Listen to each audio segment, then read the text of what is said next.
I watched Dave Chappelle's monologue on SNL, and it made me want to stop doing comedy because he's so brilliant, because he is one of the few people who, no matter what you want to say, just tells the truth. And it makes me feel great about my country. The fact that he's controversial, the fact that some of these SNL writers wanted to boycott, all of that is part of the American experiment. All of that is the fact that this democracy is alive and well, that the debate rages on. The fact that the midterm elections were a bust for the Republicans. They're like, are we going to hold on to the House? The Senate now is in the... Well, the polls were wrong. Yes, to all of it. It's just the United States is an idea. It's a verb. It's always moving back and forth. It's just an idea. It's like a washing machine full of ideas that are fighting each other.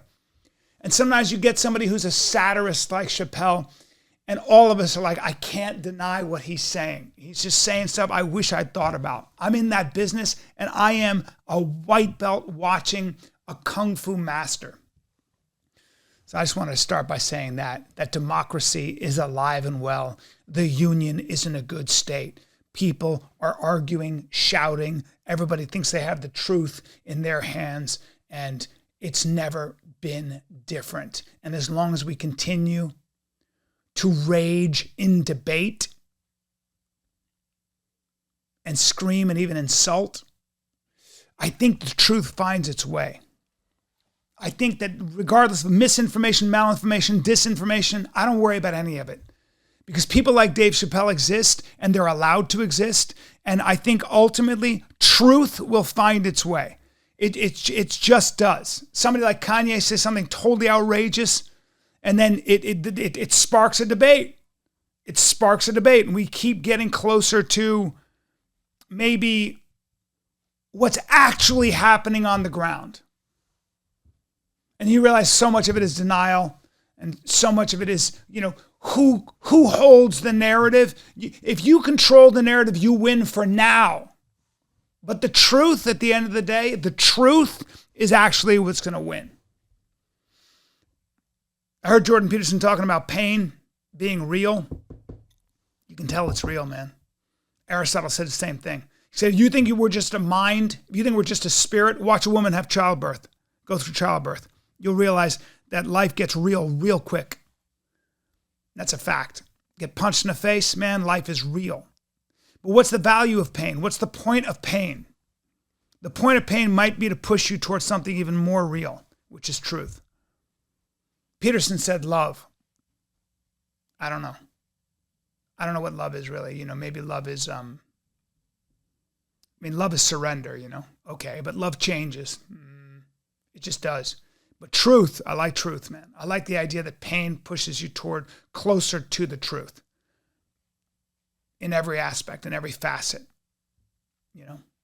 So without further ado, let's get into the Bryan Callen Show. Bryan Callen, this is his intro song. Bryan Callen, it's one hell of an intro song. His comedy is marvelous. He's a genius in world politics.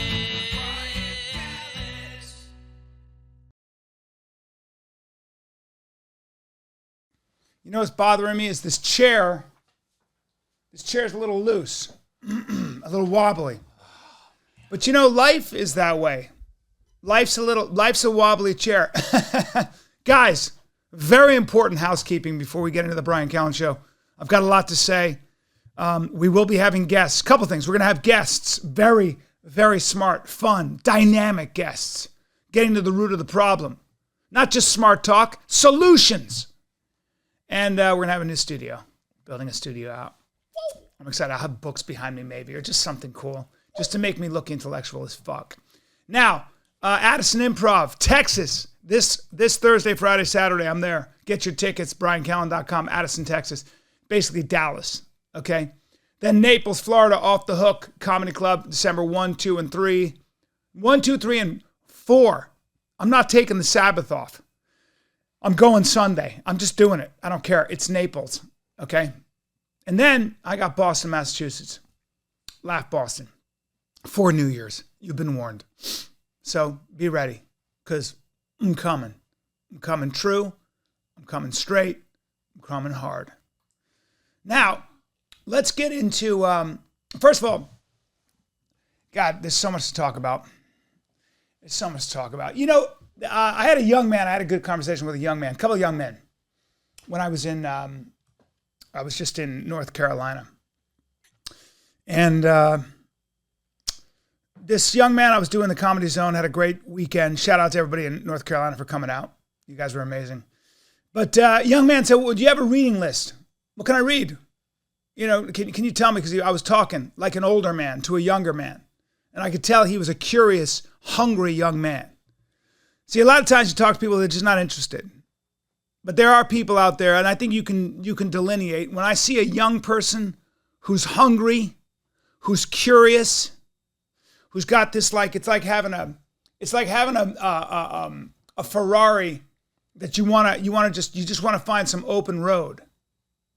That's a shitty analogy. You ever see like a jungle cat that's running back or just kind of pacing back and forth in a cage? That's why I hate zoos. That's because that animal wants open tundra, and all it wants to do is key in to how it is programmed, how it's evolutionarily. The animal wants to fulfill its evolutionary destiny, which is, I want to chase something down with hooves, grab it by the throat, take it to the ground, and eat it.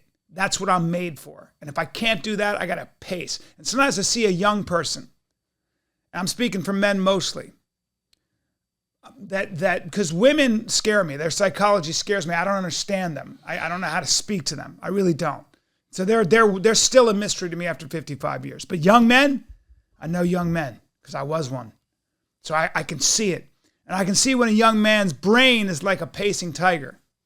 Some men, you know, and what that really means, when I see a young man with a brain like a pacing tiger, I'm thinking to myself, this dude is planning his escape. This dude realizes that where he is right now is not okay. Something's rotten in Denmark. I got to get out of Denmark. It's a Shakespearean reference. But at the end of the day, a young person with a hungry brain, like a caged tiger, pacing back and forth, is something I can recognize right away. Because I start speaking and they key in, man. And then there are people who are not planning their escape. There are people that it's like their brain's like that. You know that male lion that just fucking lounges and maybe looks up and then just kind of doesn't even have the decency, doesn't even have the energy to kind of lay down. He just rolls. He just falls over, and then flies are messing with his eyes and his butthole. And all he has the energy for is to kind of like blink his eyes and wave his tail. That kind of dude, I don't fuck with. You're doomed. I got nothing for you, man. You'll take what you can get. But I met a young man today, this weekend. His name was Perez. And there was something about Perez, man. Like the way he was dressed. Like he took pride. He took pride the way he kept his body. Like he took pride in the little things that he could control. He had nothing. He didn't have much. He was having a bad weekend, man. He'd been kicked out of his house because he had a falling out with one of his family members. Shit was bad. But the dude had a great attitude. He was working at the club and he kept himself. I just appreciated that in the storm, while the wind was going crazy, he was trying to keep at least his hair together. Sometimes I just love hustle. And I love it even when it's futile. It's like when you see, I saw a woman one time I was in Baltimore shooting a movie. Baltimore, when I was shooting a movie, it was the early 90s. Maybe it was late 90s. I've never seen poverty like that, and I've been all over the world. I've never seen poverty. It was a war zone. People live in a war zone there. My aunt who lived in Haiti, which is considered on the poverty index, I think the second poorest country in the world. She said, I'd never seen poverty.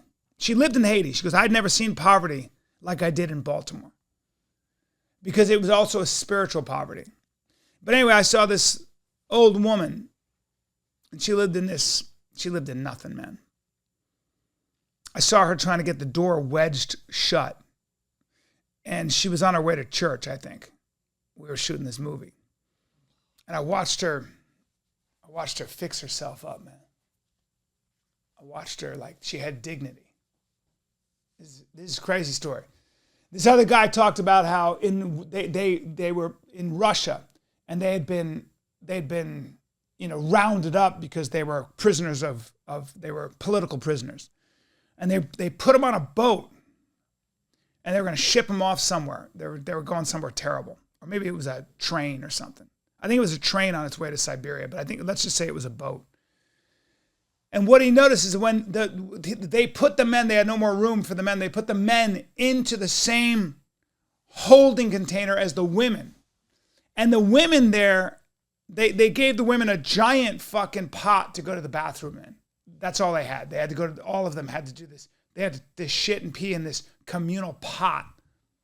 And as the men, this guy said, I was walking down these steel stairs to go down to the pits of this boat where they were going to keep us until we got to the hell we were going to. And the women saw us, and one of them, they fixed their hair. They tried to fix their hair, and they were disgusted, dirty, and no food, and they were shitting in a fucking pot. Hey, Stalin, great stuff. Yeah. Piece of shit. And but they try to get themselves together. Okay? I'm not saying that's my boy who I was talking to, but this was a young man who was 22 years old.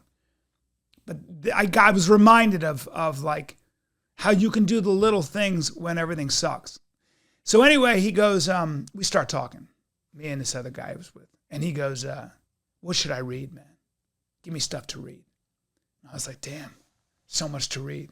And I thought to myself, here's a better idea. Learn the difference between things. Learn how to identify and define. Do you know what a monarchy is? Do you know what democracy really is? Do you know what socialism is versus capitalism? Do you know what communism is versus socialism? Do you know who the leaders of thought were? The religious leaders and the philosophical leaders and the technological leaders? Who were the people that came out with something out of nothing?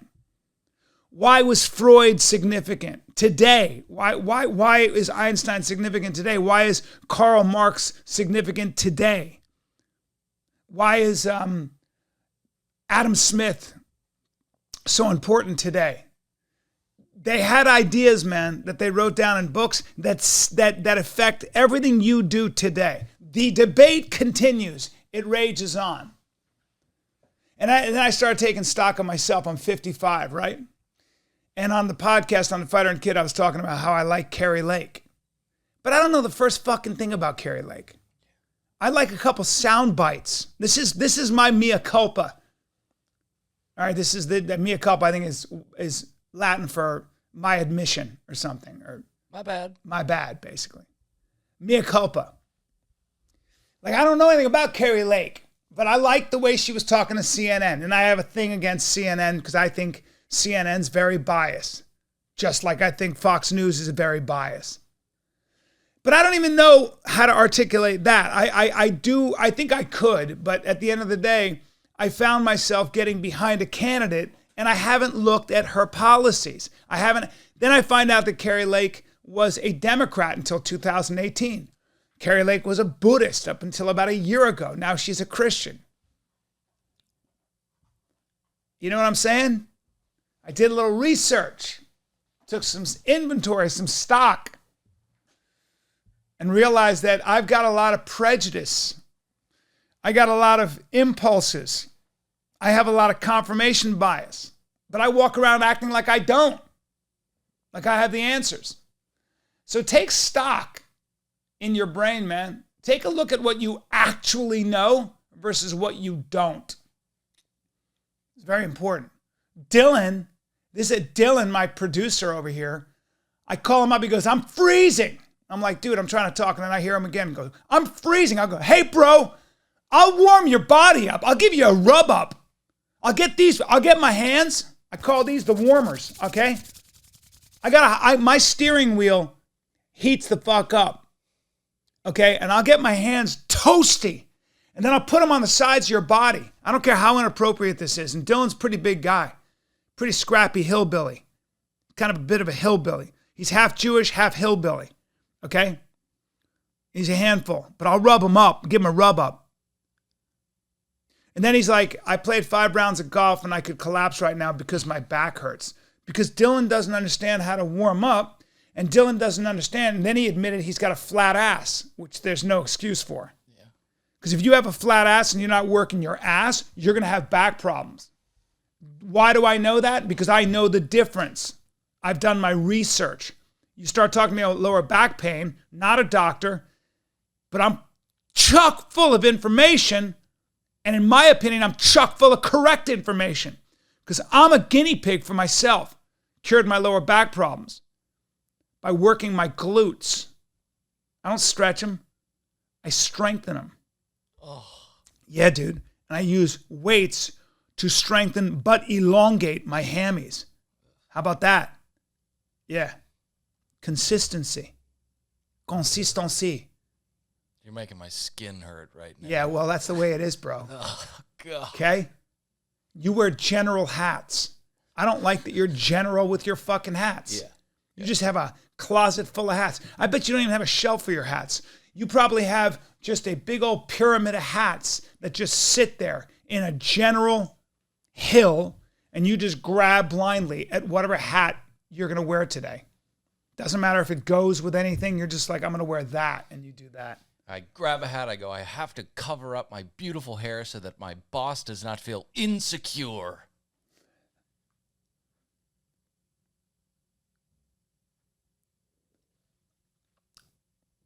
Let that sit for a while. Did you tell Perez to read the Communist Manifesto? I'm confused. No, I didn't. And I've not read the Communist Manifesto because I don't have to. Because I don't believe in socially engineering equality, because I don't think that's possible. That's why. If it was possible to socially engineer equality where we really were giving to each other, I'd be all in. But it ain't possible, because even if you create all things, if you enforce equality, I mean, if you hammer down or cut the tall heads off, you're still going to find a dominance hierarchy within that oppressive structure. In order to enforce true equality, you have to have an equalizer, and that equalizer has to hold the people that naturally come to the top down. And the only way to do that is with force. That's the only way. You got to cut their heads off.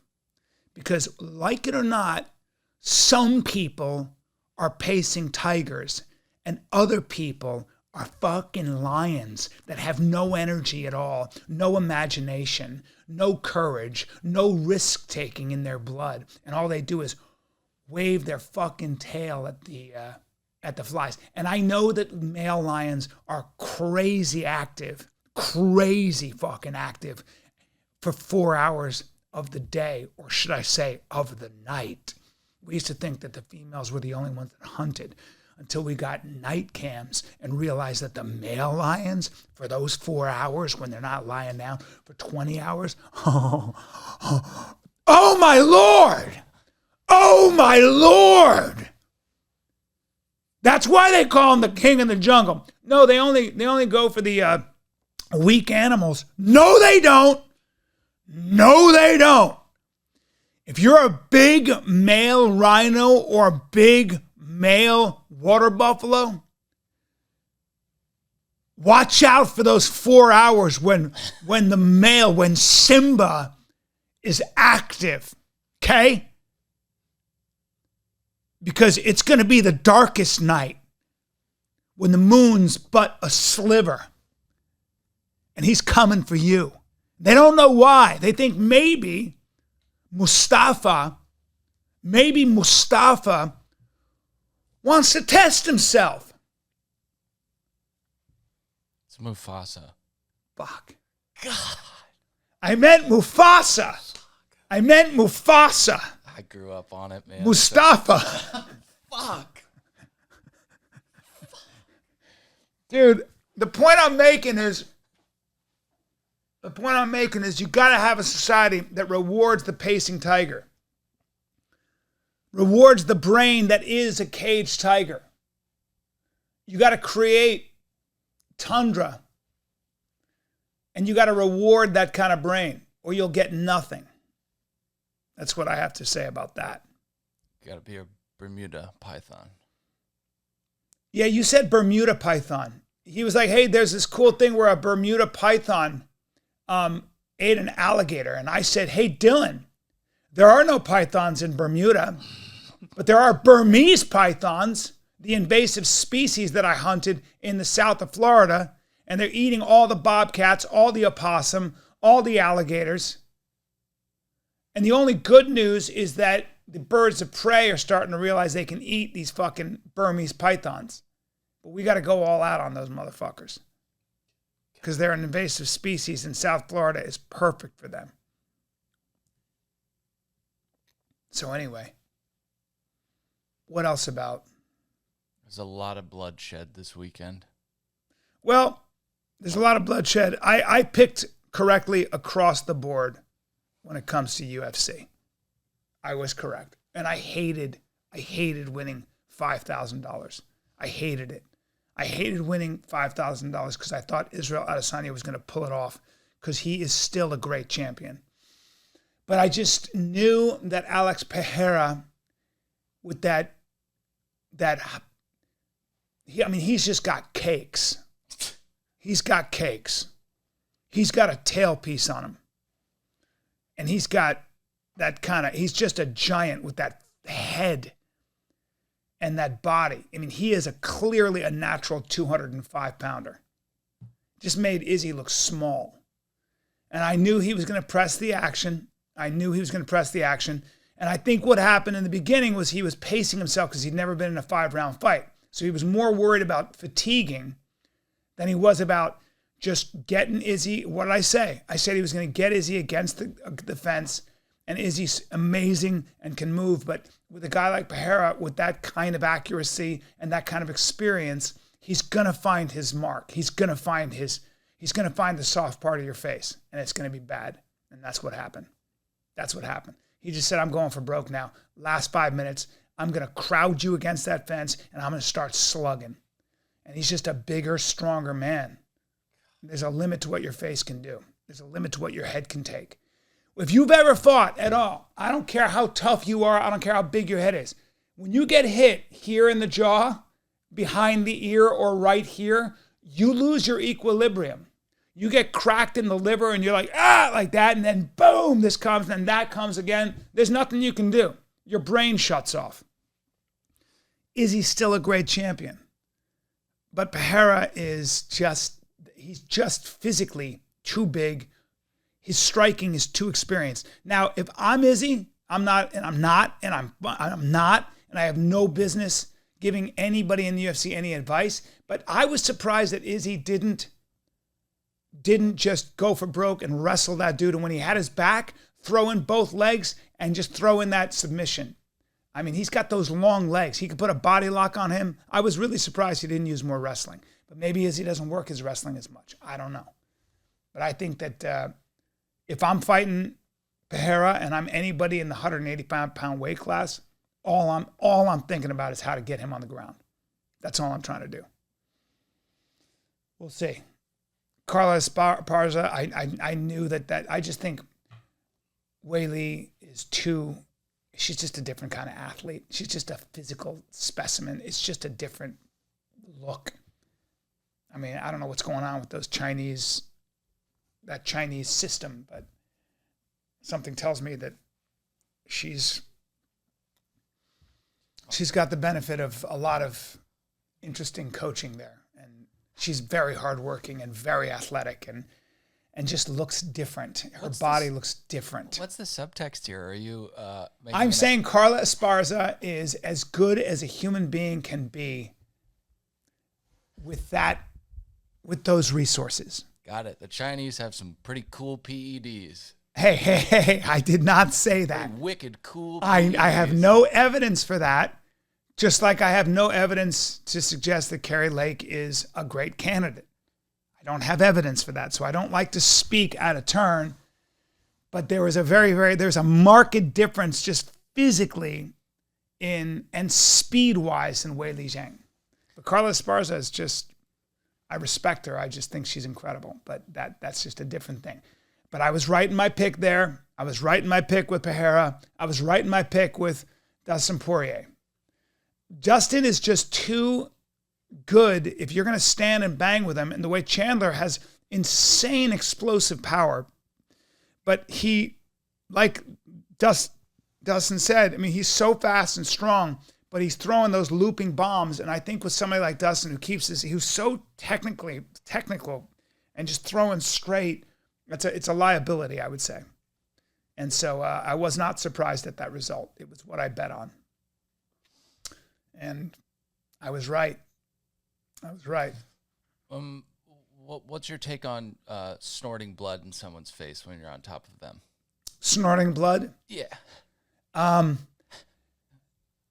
Who did that? Chandler? Yeah. Well, I don't know if that was on purpose. Well, I was a little bit surprised and I mean, when Chandler was grabbing his mouth, that's not so cool. You do that to me, and I think Dustin would have been justified in biting his hands. I mean, if you do that in a fight, and and you don't have my chin all the way down, I'm gonna try to bite your fingers off. That's fair. If you're gonna stick your fingers in my mouth and try to reposition my head and my neck, I'm gonna try to bite the ends of your fingers off. And then the bad news is you can't play the piano. Good news is you'll make a good art thief. Because nobody can. Although, do you have fingerprints on the second knuckle? I don't think you do. I don't think so. Yeah, see, I got a problem with that right there. That's not cool. I was surprised at that. That bummed me out. That's hillbilly shit. Well, I mean, Chandler's better than that, and maybe in the heat of the battle, something happened, but I that bummed me out. I said, but he admitted. He said, yes, I'll admit. I admit, yes. All right. I mean, you can see it. You can see it. Would you have been upset if you were in the SNL writers' room last week when Dave Chappelle was coming in? Oh yeah, so upset. Man, if comedians are actually upset at Dave Chappelle, then satire is dead. But I don't think too many people watch SNL. SNL's lost its relevance. When I was coming up, SNL had all the relevance. But I think that SNL has, I mean, if we actually if it's true that people in the writer's room and in SNL were actually upset that Dave Chappelle was coming on, then that's hilarious, number one. That's hilarious. I have trouble believing it. And if it's true, then we're really in trouble. Wait a minute. They said they were going to boycott it? Are you fucking kidding? Some writers plan to sit out Chappelle's episode due to the comedian's recent string of what they call transphobic and homophobic jokes. Wow. They're not going to do the show, but none of the actors are boycotting. I mean, these people are such a mess. They're such a mess. I mean, if we have fucking comedy writers boycotting Dave Chappelle, you people can't hold his jock. You cannot hold his jock. You sit around and come up with, I've been in those rooms. You sit around and debate whether monkey or midget is a funnier word, and then you go, we can't use midget because that's the M word now, which I get. I have no problem with that. I have no problem not using some words if they make other people feel badly. I got no problem with it. I get it. But that's not how you change the world. You're not making the world more equal by boycotting Dave Chappelle. What you are is demonstrating that you have no real command of history and no real command of who the actual enemy is. That's my problem. you are virtue signaling and not making the world better. You're doing what's very easy. It's exactly how I feel about all the white people who are marching in the BLM things and holding up signs that said all police are bastards. I saw that with my own eyes. I saw a white chick holding that shit up. All police are bastards in front of cops. Let me tell you something. Keep that same energy if I take you in and put you in a time machine and drop you off in Selma in the 60s. Was that 67? When the fuck was that?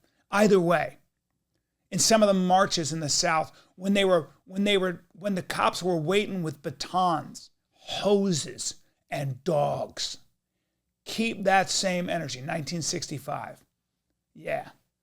Keep that same energy. Where you'd lose your job, your ability to earn a living. Would you be out there holding that sign up then? No. But this gave you social capital, man. It was easy. You profited from it. Made you look good among your dumb friends, again, who have no sense of history, who have no understanding about what the real problem, what the real enemy is. That's the other thing. We're coming full circle. You got to know the difference. You got to understand the meaningful difference between things. Or what's going to happen is you're going to have back problems and you're going to end up taking dones instead of doing exercises. You're going to have digestive problems and you're going to end up taking antacids instead of changing your diet. And then the antacids will kill your sex drive. Then you'll stop having sex with your wife or your girlfriend, and then she'll leave you for somebody who doesn't take antacids and eats better. And then you're going to be like, fucking the world hates me. It's like, no, dude. It's just that you didn't change your diet. Damn. Yeah, bro. I bring it full circle. What do you mean? Gonna need you to get in touch with your caveman, bro. Yeah. That's what I mean. I'm gonna need you to start eating good foods, simple foods, make you feel good. Hey, you know what I realized this weekend? All bullshit aside, I'm eating too much fat, dairy. I eat butter. I eat butter like I don't even know I can't get enough butter. I eat bread, so I have an excuse to put 0.5 millimeter of butter on it. Like I want it thick. I want to see it. I don't like to spread it in. If I could put an inch of butter on my bread, if I could eat a stick of butter, I'd eat a stick of butter. And I almost do. That's my problem. And then I got no problem. I'll eat ribeye. I'm taking in too much fat, but really I think it's the dairy. I think it's actually affecting me. I mean, heavy cream in my coffee. And then you know what? Let's get some cheese in there. Is there a day that goes by where I'm not eating too much cheese? The answer is fucking no. I love cheese. I might be addicted to cheese. I'm a fucking overgrown mouse. So I got to stop. I have a drawer full of outstanding cheeses. Outstanding cheeses. Époisse. Quoi? Époisse. Époisse? What does époisse mean? It's just a really beautiful, disgustingly stinky wash rind. Oh, fuck. I know what France. époisse is. Yeah. I know what époisse is. Yeah. Yeah, I love a stinky fucking cheese. I'll eat it all. I ate so much cheese when I was in Italy, drank so much wine. I was waking up in the middle of the night. In the middle of the night eating it. My kids, they were very small. They didn't even recognize me. They were like, Daddy, because my face, the sodium in my face, I was just eyes and nostrils. And you could see a little bit of my mouth. I didn't care. I did not care. I wanted my blood to turn to brie. Like I wanted to be, I will eat enough cheese so that if you cut me, my blood drips out about as slowly as melted cheese. I have a problem. Can I get your take on, there's a new trend in diet and fitness influencers online. Is that Saladino? It's Carnivore MD. That's Saladino. Saladino. Yeah, Carnivore okay. MD. Well, listen, I'm flabbing and wasting my frame. My ass is as flat as a flapjack, so I shouldn't speak. But I don't think this information is necessarily helpful to the masses. Take a listen to this. My full day of animal-based eating. Keep in mind I'm very active and I surf 2 to 2.5 hours a day. Pre-surf, 6 a.m., 2 tablespoons of raw honey with a glass of reverse osmosis water. After surf, I have a big breakfast. I have a glass of raw milk kefir. I have 4 tablespoons of sour cream, half an ounce of liver, some raw heart, 12 ounces of ground beef, banana, papaya, 7 dates, and some pineapple, and I put low microplastic sea salt on all of that for breakfast. In the afternoon, I often have a snack. I'll have more pineapple and some mango. At the end of the day, I finish eating by 5 o'clock, and I have a half papaya, 2 tablespoons of butter, and 12 more ounces of grass-fed ground beef. So for the full day of eating for me, 3,182 calories, 184 grams of protein, 245 grams of carbs, and 158 grams of fat. Damn. I mean, I think that's a good meal. Yeah, he's getting his fiber. He's getting his fruit. Yeah. He's getting, I mean, I'm not going to argue with that. He's getting raw heart or raw liver. Like that stuff has all the nutrients in it. So I'm not going to argue with that. That's not a carnivore diet. That's a guy who's, first of all, he surfs 2.5 hours a day. So already, you're in the, look at his body. I mean, whatever he did, this is not a carnivore diet. This is a guy who has the time to surf 2.5 hours a day. So he's won at life, number one. He's already won. Apparently, like the water, first of all, that exercise, getting up the water, all that stuff, running it out there, walking out there, all that paddling, you're in crazy, your whole body is working. And apparently, when the waves crash against the sea, it creates like an electric ion charge. I had some physicist explain this to me, that actually charges your cells. I don't know if that's true, but I want to believe it is. Yeah. You're just so revived. You're in the sunshine, vitamin D, salt water. Yeah. Your adrenaline's going. The water's cold. I mean, all of it's awesome. Yeah. So already just surfing 2.5 hours a day, you won. Right. Then he's eating the best meat, the best butter with this salt. He's got, papaya, mango. So he's eating essentially the way the Hawaiians ate. Right. He's eating the way, the healthiest Fijians ate. I mean, and okay. I totally approve. Yeah. I mean, that takes discipline. Right. But that guy's disciplined. If you're not a Costa Rican jungle hippie surfing 3 hours a day. Yeah, if you're not Jack Dorsey or Dr. Saladino and you have to live your life. But I like the example he's setting. It's like fuck this job. That's what that right there, that video should be like, fuck this job. Yeah. You're in a cubicle all day eating hot dogs and Eggo waffles. Yeah. You should do what he's doing. No, I can't. Yeah, you should. No. You should have a fucking tan. You have your skin sucks. Your skin sucks. You look like a fucking vampire. You're always cold. Your body temperature. You know whose body temperature is not cold? That guy. He's bronzed. Looking at him and then looking at you, I'm like, look at this. I'm like, light, dark, day, night. Yeah. I'm looking at, Jesus, vampire. Your skin looks like a newspaper, but hang on a second. If I was to eat 5 pounds of grass-fed beef, a papaya, a pineapple, and a mango every day, I would look like a fucking medicine ball in a month. You mean you'd be fat? Yes. That's bullshit. I don't think so. All right. I don't think you would. That's a lot of fruit. Well, you don't have to eat that much, but eat like, the guy's taking in 3,182 calories, but he's burning a lot of calories. Yeah. But I mean, I think that the guy is clearly eating the kind of what they call slow carb, diet. Yeah. I don't know, but I mean, it sounds like the guy is, he looks like the picture of health. Whatever that guy's doing seems to be working. What he's basically doing is eating the best meat possible and fruit. It's a paleo diet from what I can see. He's getting all his fiber, all his phytonutrients. Maybe he's not eating greens. Okay.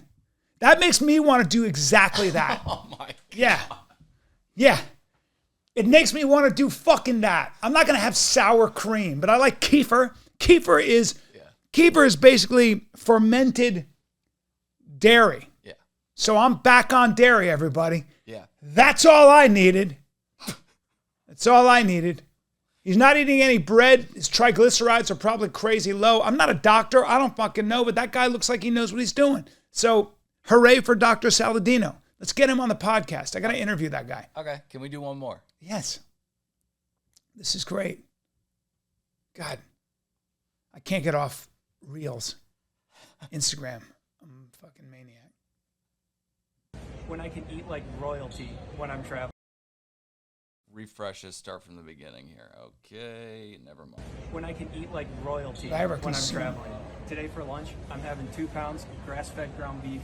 And would I really be the animal-based athlete, the butter dog, without a stick of butter as well? He's eating a stick of butter. Probably not. This is what I'm having when we're traveling. Next stop, New Jersey for the Princeton Chase. This guy annoys the fuck out of me. He's eating a stick of butter. Okay. Okay, and I'm glad you got that up. Because he's 25. So fuck off.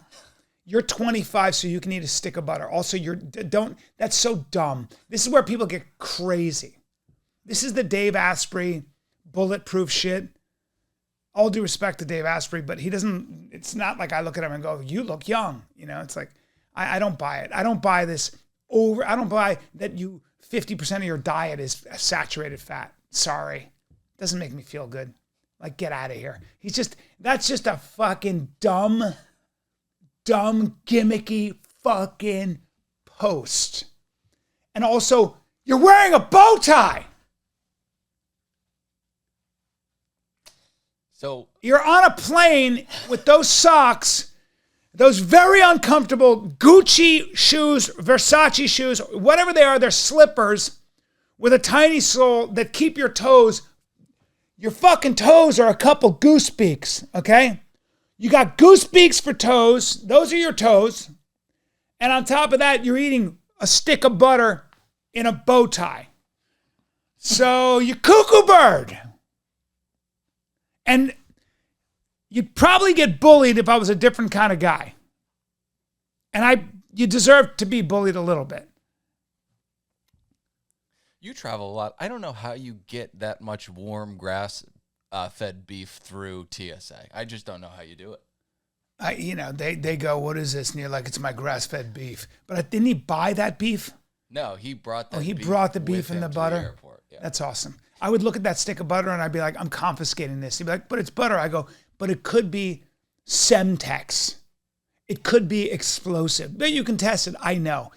But I'm not going to test it because here's the problem. If you're actually eating the stick of butter, I believe that that's not good for you. And so ultimately, you're going to weigh on the healthcare system eventually. So I'm confiscating your butter for your own good.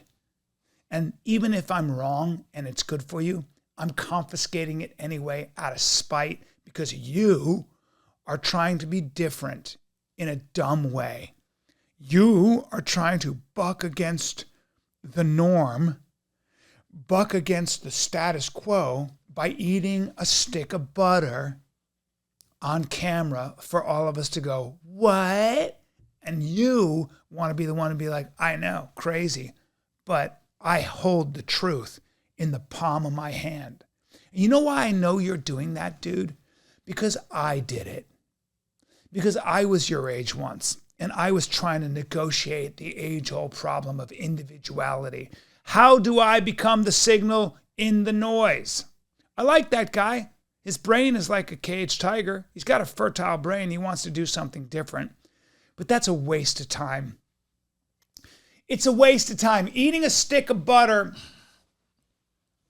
and filming it is the same. It's the same energy one exhibits when making videos about how the earth is flat, when you've never taken, when you're not educated, when you're not a scientist, when you don't even know the first thing about science. You've never even studied physics, gravity, the mathematical equations involved. You've never put anything in space. You've never even propelled anything in the air.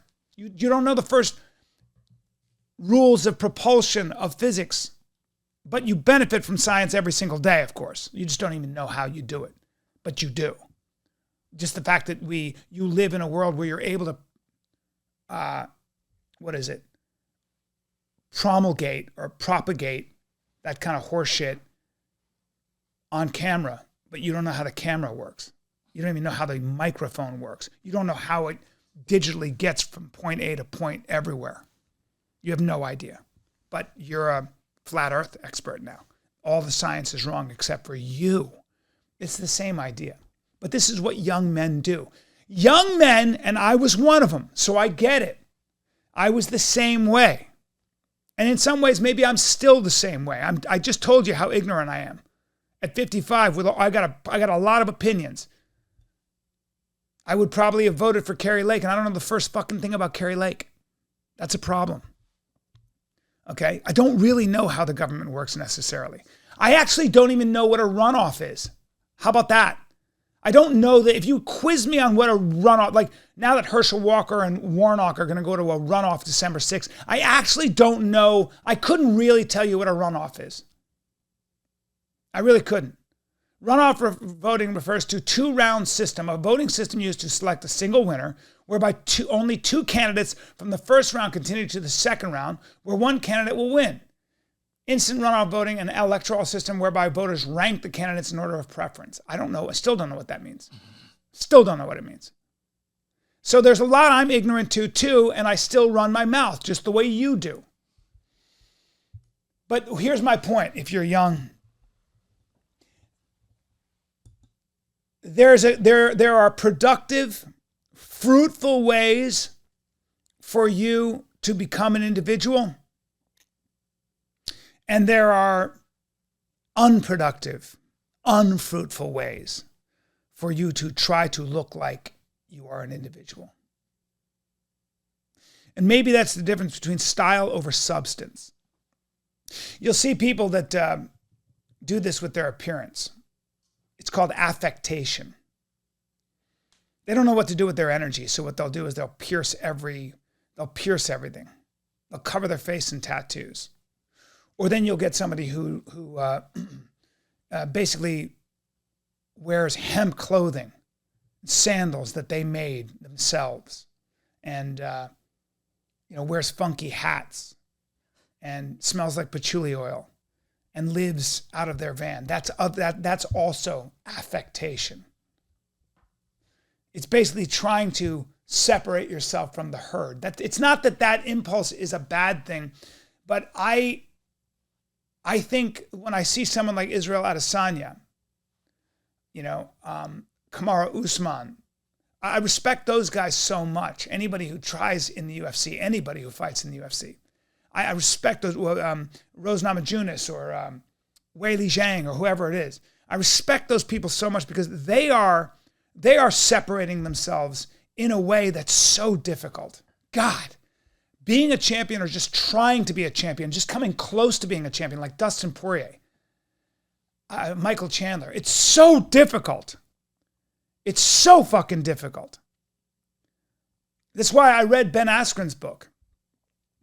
And Ben Askren's somebody I have tremendous respect for because, and his book was fascinating because the last chapter, and I'm going to have Ben on and we're going to talk about it, but his last chapter, Funky, this last chapter is dedicated to psychology.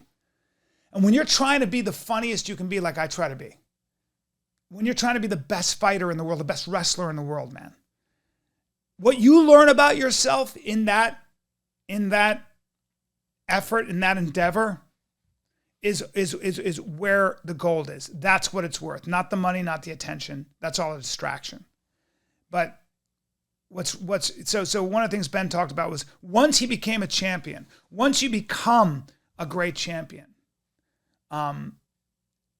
you have to keep the edge, keeping the competitive edge, staying hungry, keeping ribs on your body, not getting fat and complacent. It's so fucking difficult. When you're a comic, like with me, and I've had my share of success, the minute you start thinking that you're better or that you're great or that you're really good, you're fucked.